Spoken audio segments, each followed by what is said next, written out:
परंतु स्थिति आपके समक्ष है। वासुदेव कुटुंबकम एवं सर्वे भवन्तु सुखिनः विचारधारा वाला देश, जहां आज नक्सल समस्या ने गंभीर रूप धारण कर रखा है। प्रश्न उठता है, ये नक्सली है कौन?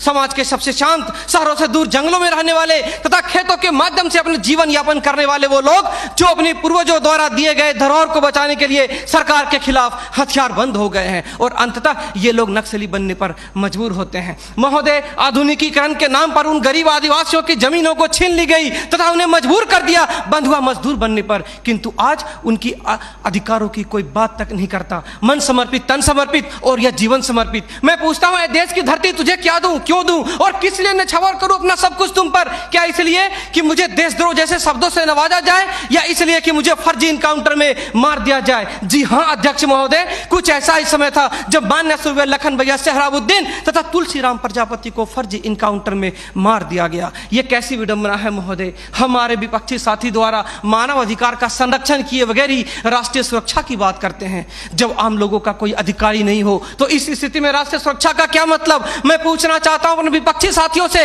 वे किस राष्ट्रीय सुरक्षा की बात करते हैं? पुलिस हिरासत में अत्याचार व मौत, उन्नाव केस, किसानों द्वारा आत्महत्या या बिहार के शेल्टर होम में हुई मासूम बच्चों के साथ दरिंदगी, क्या यह है राष्ट्रीय सुरक्षा?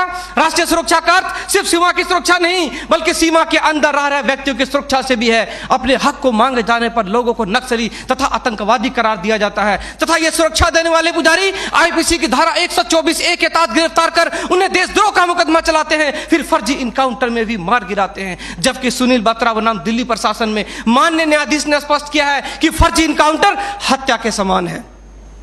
10 जुलाई 2004 को मनोरमा देवी के साथ दुष्कर्म और उसकी हत्या तथा पूर्वोत्तर राज्य की महिलाओं द्वारा हम सुरक्षा बलों के समक्ष निर्वस्त्र होकर विरोध प्रदर्शन करना इस बात का द्योतक है कि हम सुरक्षा बलों ने arms force special power act का दुरुपयोग कर नाजायज फायदा उठाया है। वहां के लोगों को जबरन गिरफ्तार कर उसे मानसिक एवं शारीरिक रूप से प्रताड़ित किया है तथा उनकी बहु बेटियों के साथ दरिंदगी कर मानवता को संसार किया है। यह देश की सभ्य समाज एवं लोकतांत्रिक शासन प्रणाली पर प्रश्नवाचक चिन्ह है। सीआरपीसी की धारा 41, 42, 107, 151 के तहत बिना वारंट गिरफ्तार करने की शक्ति, सीआरपीसी की धारा 129, 130 मजमे को तितर बितर करने की शक्ति और जरूरत पड़ने पर गोली चलाने तक की शक्ति इन सुरक्षा बलों को दी गई है। और कितने अधिकार दिया जाए इन्हें? तो दे दो रोलेक्ट एक्ट जैसा अंधा कानून और ढूंढते रहो इतिहास के पन्नों पर स्वतंत्रता एवं समानता जैसी शब्दों को। महोदय, आज जरूरत है चिंतन की, मंथन की, जागरूकता की, लोगों में विश्वास जगाने की। आज जरूरत है सुपर 30 जैसे संस्थानों की, ताकि अपने पथ से भटके हुए बच्चों को उचित शिक्षा,